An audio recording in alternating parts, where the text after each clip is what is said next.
சிறகடிக்க ஆசையில பாட்டி வீட்டுக்கு வந்துட்டாங்க. இன்னைக்கு ஃபுல்லாவே விஜயா பாட்டி கிட்ட பயங்கரமா திட்டு வாங்கிக்கிட்டே தான் இருந்தாங்க. பார்க்கவே ரொம்ப ஆனந்தமா இருந்தது.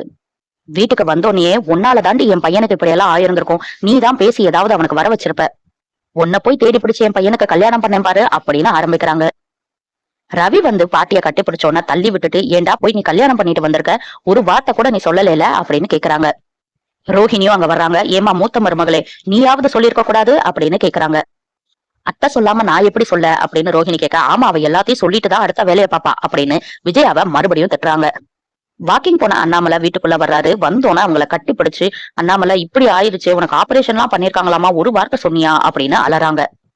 அதெல்லாம் ஒண்ணும் இல்லம்மா, வா வந்து உட்காருன்னு உட்கார வைக்கிறாரு அண்ணாமலை. விஜயாவை பார்த்து எப்படி நிக்கிறா பாரு, களிமண்ணை பிடிச்சு வச்ச மாதிரி. அண்ணாமலைக்கு எதுவும் வராம நீதான் பாத்துக்கணும், அதை விட உனக்கு என்ன பெரிய வேலை அப்படின்னு திட்டுன்னு திட்டுறாங்க விஜயாவை. ஸ்ருதி வர்றாங்க. ஓ இவதான் நீ கூட்டிட்டு ஓடி போன பொண்ணா அப்படின்னு கேக்குறாங்க ரவிய பார்த்து.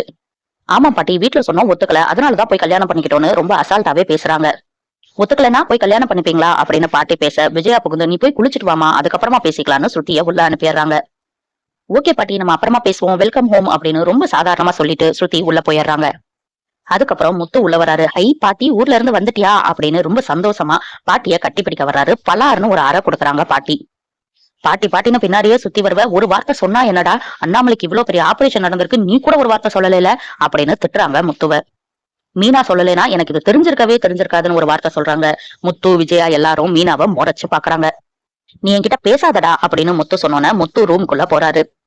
மீனா உள்ள போனோன்னு முத்து மீனா கிட்ட, ஒன்னதான் பாட்டி கிட்ட எதுவுமே சொல்லக்கூடாதுன்னு அப்பா சொல்லியிருந்தாருல, அப்புறம் எதுக்கு நீ எல்லாத்தையும் சொன்ன, இன்னைக்கு காலையிலேயே குடுகுடுப்புக்காரன் சொன்னான், உன் வாயில வாஸ்து சரியில்லைன்னு, நீ இங்க வா அப்படின்னு சொல்லி ஒரு துண்டு எடுத்து மீனாவோட வாயை கட்டுறாரு.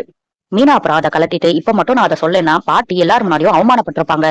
ரவிக்கு பொண்ணு பார்த்து அந்த பொண்ணு வீட்டுக்காரங்களை வீட்டுக்கு கூட்டிட்டு வரேன்னு சொன்னாங்க, அதனாலதான் சொன்னேன் அப்படின்னு மீனா சொல்றாங்க. சரி அப்பா ஆபரேஷனை ஏன் சொன்ன அப்படின்னு கேக்குறாரு முத்து. கல்யாணம் ஆனது அண்ணாமலை கூட சொல்ல, நான் கால் பண்ணி அவனுக்கு திட்டுறேன்னு பாட்டி சொன்னாங்க. திட்டுனதுக்கு அப்புறம் மாமாக்கு ஆபரேஷன் நடந்தது தெரிஞ்சா பாட்டி ரொம்பவே வருத்தப்படுவாங்க, அதனாலதான் சொன்னேன்னு சொல்றாங்க.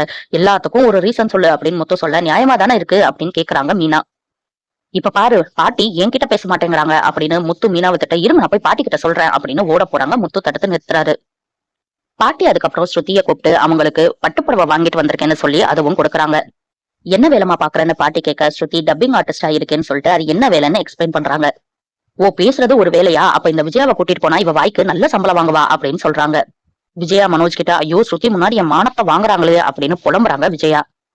ரவி எனக்கு எதுவும் வாங்கிட்டு வரலையான்னு கேட்க, பக்கத்துல வான்னு சொல்லிட்டு ஒரு அறை கொடுக்குறாங்க பாட்டி. மன்னிச்சுக்கோ பாட்டி அப்படின்னு கொஞ்சுறாரு பாட்டியா. பாட்டியும் நல்லா கொஞ்சிட்டீங்கடா அப்படின்னு சொல்றாங்க.